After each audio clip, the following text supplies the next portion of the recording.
Est-ce que tu me permets de te choquer aujourd'hui? Dans cette vidéo, ce n'est pas une vidéo qui sera faite avec beaucoup de joie. C'est une vidéo où j'aimerais beaucoup appeler beaucoup de personnes à la conscience, à prendre conscience de beaucoup de choses. Alors, âme sensible, viens voir les s'abstenir ou adolescents, ou en tout cas les personnes qui sentent que leur cœur est un petit fragile et qui ne devaient pas entendre certaines choses. Swipe juste et passe à une autre vidéo. Dans la vidéo d'aujourd'hui, nous allons parler d'abus sexuels. J'étais choquée.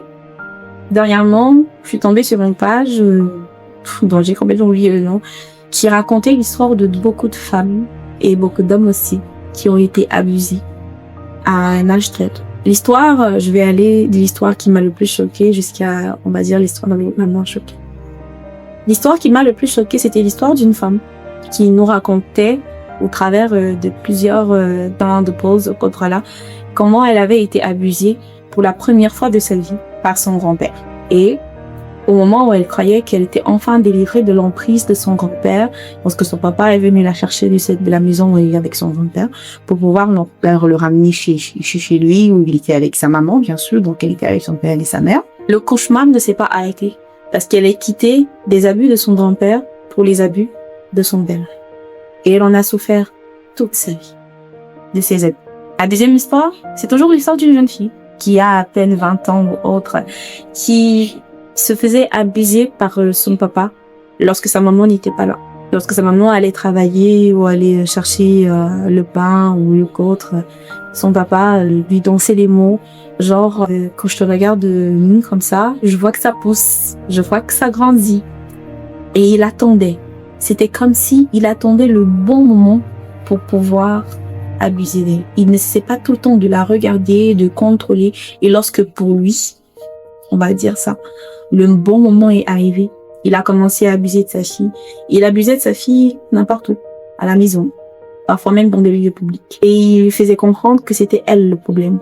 C'était à cause d'elle qu'il en arrivait. Par la grâce de Dieu, il a été découvert et les choses se sont passées comme elles devaient se passer. Ça, ce sont des histoires que j'ai eues sur les réseaux sociaux. Et tu vas te dire, ah non, sur les réseaux sociaux, j'ai rencontré plusieurs filles dans ce que je fais aujourd'hui, parce que peut-être je fais des vidéos aujourd'hui, mais ça fait des années que j'accompagne les gens. Plusieurs filles, dans d'autres pays, qui venaient de d'autres régions, de d'autres villes même, et voire même de d'autres pays, et qui nous sommes retrouvés chez moi ici, qui m'ont raconté le traumatisme qu'elles ont vécu à cause des attouchements sexuels d'un grand frère, d'un cousin, d'un père, d'une femme même parfois. Et on va dire que ce sont des femmes qui parlent, mais il y en a aussi des hommes qui ont souffert de ça. Des hommes qui ont été abusés sexuellement par d'autres personnes. J'ai vu des artistes aussi qui ont sombré dans la dépression, sombré dans des choses dont on ne s'imaginait pas. Ils pouvaient prendre le micro, chanter, faire vibrer la salle, mais lorsqu'ils se retrouvaient seuls, ils souffraient de cette blessure-là et de ce traumatisme où personne ne voulait l'aider. On a d'ailleurs une de nos artistes africaines qui récemment est décédée, dont beaucoup connaissent l'histoire, qui a longtemps souffert de dépression répétitive à cause des abus. C'est devenu une norme chez nous. Et on n'en parle pas. On n'en parle pas parce qu'on se dit souvent quand c'est une personne de la famille qui est abusée, on se dit, non, si j'en parle, ça va détruire la famille. Mais tu es déjà détruit. Tu es déjà, en fait, brisé à l'intérieur de toi. L'abus sexuel, et comme son nom le dit, c'est un abus. C'est lorsqu'une personne qui n'est pas ton mari ou ta femme décide d'avoir des rapports sexuels avec toi, ou protégé, contre ta volonté. Tu en as pas envie, tu ne le veux pas. Mais cette personne, au nom de désir, au nom de pulsion, décide de faire de toi son punching ball, décide de faire de toi, je sais pas moi, sa prostituée ou sa personne vers qui il va devoir assouvir ses désirs. C'est blessant. Ça brille, ça détruit de l'intérieur et aussi de l'extérieur. Il y a deux types de personnes. Comment je vais dire ça? Il y a deux réactions que les personnes peuvent avoir. Il existe des personnes qui trouvent que leur corps est devenu du n'importe quoi, leur corps n'a pas été respecté, alors ils ne trouvent pas eux-mêmes la raison pour laquelle ils devaient respecter leur corps. Ce sont des personnes qui se donnent, qui sont devenues comme des sapiosexuels, pas sapiosexuels, des nymphomanes en fait, qui sont devenus accros au sexe, qui au fond n'aiment pas ça, n'apprécient pas ça. mais parce que à chaque fois qu'ils ont des rapports sexuels, ça leur permet d'oublier en fait l'abus qu'ils ont vécu. Alors du coup, ils se donnent, ils s'offrent à qui veut bien, et voilà, en espérant inconsciemment que quelqu'un choisirait de les accepter malgré ce qu'ils sont. Il y a l'autre type de personnes qui ont décidé de commencer à se cacher, à se couvrir de honte. Pourquoi? Parce qu'ils se sont dit, si cette personne s'est approchée de moi, c'est à cause de mon corps.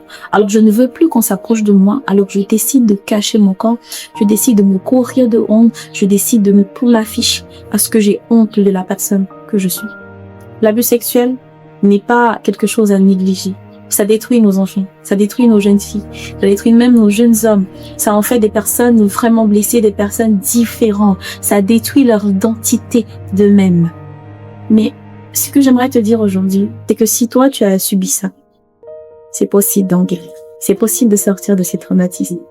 C'est possible de se dire aujourd'hui, je peux devenir une meilleure personne. Je peux une fois pour toutes décider de pardonner ce qui a été fait et décider de commencer à m'apprécier. Ce qui a été fait sur moi, je ne l'ai pas mérité. Je ne l'ai pas voulu. Je ne l'ai pas prémédité. Mais c'est possible pour moi de guérir de cette blessure.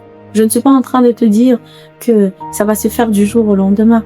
Je ne suis pas en train de te dire que je banalise ce que tu as. C'est traumatisant. C'est extrêmement traumatisant. Et tu ne peux pas demeurer dans cette blessure. Tu ne peux pas demeurer avec cette mauvaise estime de toi. Tu ne peux pas demeurer avec ce traumatisme qui t'empêche d'avoir de bonnes relations. Je suivais une étude qui montrait dernièrement que souvent certaines femmes qui ont été abusées dans leur enfance, lorsqu'elles se marient, en fait, on va dire ça comme ça, développent des difficultés pour des rapports sexuels. Parce qu'à un moment donné, tu ne vois pas ton mari, mais tu vois ton violeur. Tu te rappelles des actes. Lorsque tu vois cette personne qui essaie d'avoir des rapports sexuels avec toi, au lieu de voir cette personne qui t'aime, ton mari, qui t'aime, et qui veut simplement être en intimité avec son épouse, toi, tu vois l'agresseur qui est venu prendre ta virginité. Tu vois l'agresseur qui est venu abuser de toi. L'agresseur qui a mis sa main sans ton autorisation là où il ne devait pas mettre sa main. Tu ne peux pas continuer comme ça. Tu ne peux pas avancer comme ça. Il y a une solution pour toi. Il y a quelque chose qui a été prévu pour toi. Tu n'es pas responsable de ce que tu as vécu. Et aujourd'hui, tu peux décider d'inverser les choses. L'arme avec laquelle on s'est attaqué à toi pour détruire ta vie. Tu peux décider de la ôter de ton cœur et de devenir, et qu'elle devienne en fait l'arme avec laquelle tu vas aider d'autres personnes à guérir. C'est possible d'avoir une vie meilleure. C'est possible d'avoir été une personne qui a décidé de donner son corps à tout le monde par peur ou bien par désir d'oublier ce qui s'est passé. Mais à un moment donné, de devenir quelqu'un de respectable, quelqu'un d'admirable, quelqu'un à qui on peut regarder et dire « moi je veux devenir comme cette personne ». C'est possible que tu sois cette personne qui ait tout le temps été cachée parce que tu ne voulais plus qu'on touche à toi, parce que tu ne voulais plus qu'on te regarde, parce que tu ne voulais plus certaines choses et voilà. Et aujourd'hui, tu deviennes une personne sûre de toi, qui puisse librement parler de ton amour, parler de ce qui s'est passé et dire à d'autres femmes que ce n'est pas normal ce que tu as vécu. Mais tu peux en guérir. Il y a un procédé, il y a un protocole divin qui peut t'aider à sortir de la blessure de l'abus sexuel, à sortir du traumatisme des attouchements que tu as vécu, tout ce que tu as pu bien vivre dans ta vie, pour devenir la personne que Dieu veut que tu sois. Ta vie ne s'arrête pas là. Il est encore possible pour toi de devenir la personne que Dieu t'appelle à devenir. Mais pour ça, tu dois respecter un protocole. Alors si tu as envie de parler à quelqu'un, de te confier, de changer l'histoire de ta vie, de ne pas demeurer dans cette blessure que beaucoup d'entre ces femmes pensaient avoir oublié, avoir laissé tomber, mais qui souvent dans des situations bien précises où ressort comme une lumière ou bien comme un éclat. Tu peux décider aujourd'hui de nous en parler. Nous serons là pour pouvoir t'écouter, mais aussi pour pouvoir t'aider à guérir, pour pouvoir changer les choses. Nous avons déjà aidé certaines personnes à guérir de ces traumatismes et à devenir les meilleures versions d'elles-mêmes. Et ça peut être ton cas aujourd'hui. Pour toi qui veux guérir de la blessure ou bien des traumatismes sexuels que tu as vécu dans ton enfance, dans ton adolescence et même pourquoi pas, dans ta vie d'adulte, c'est possible. Veuille donc à nous écrire et on le fera ensemble. Passe une très très très très bonne journée. Bisous.